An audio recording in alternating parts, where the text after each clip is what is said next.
بسم اللہ الرحمن الرحیم۔ السلام علیکم ورحمۃ اللہ وبرکاتہ۔ رات کے جھرمٹ میں بے پناہ برکت ہے۔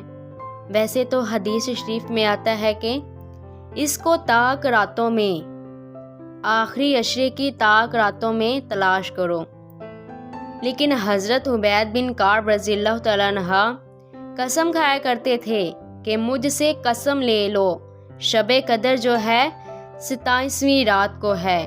اللہ تعالیٰ اس رات کی برکتیں لوٹنے کی توفیق عطا فرمائے، اس کی رحمتیں بازو پھیلائے، آواز دیتی ہیں بندے کو کہ کوئی ہے بخشش مانگنے والا، کوئی ہے رزق مانگنے والا، کوئی ہے سوال کرنے والا کہ اس کی جھولیاں بھر دو۔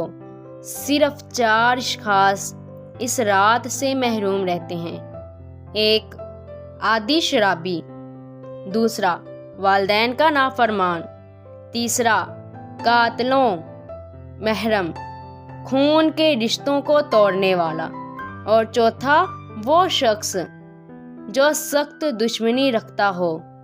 اور سخت دشمنی اس کو کہتے ہیں جو 3 دن سے زائد ہو، کیونکہ مومن جب ایک دوسرے سے ناراض ہو جاتے ہیں 3 دن سے زیادہ ناراض نہیں رہتے، تو جو 3 دن سے زیادہ ناراض ہیں ان کو سخت دشمنی رکھنے والا کہا جاتا ہے۔ تو اس رات کی جھرمٹ میں، اس رات کے حسین لمحوں کے اندر یہ 4 بندے اللہ کی رحمتوں سے محروم رہ جاتے ہیں۔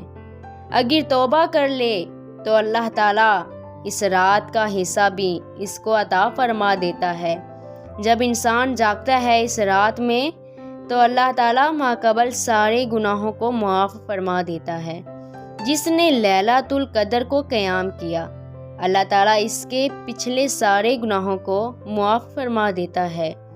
فرمایا کہ جو گناہوں سے توبہ کرتا ہے وہ پھر ایسا ہے کہ جیسا اس نے گناہ کیا ہی نہیں، اور توبہ استغفار کرتا ہے لیکن وہ گناہوں کو چھوڑنے کا ارادہ نہیں کر پاتا۔